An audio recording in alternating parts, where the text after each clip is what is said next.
Ano sa mga utang kasabot sa mga ginikanan?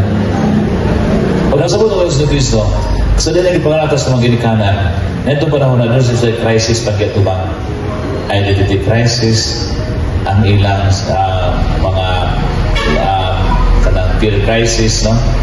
Kanang ilang sa ilang kagalingon, no? Para pagpabuhay nila, na sa daghang problema kaya tubang.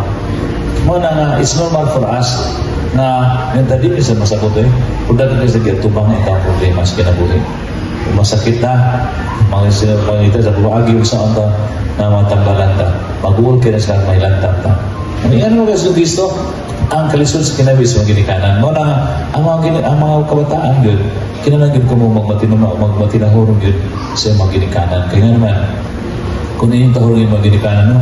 Labing siguro, di ka din yung mga ginikanan mga malipayan, kundi tahurong di mismo mga malipayan.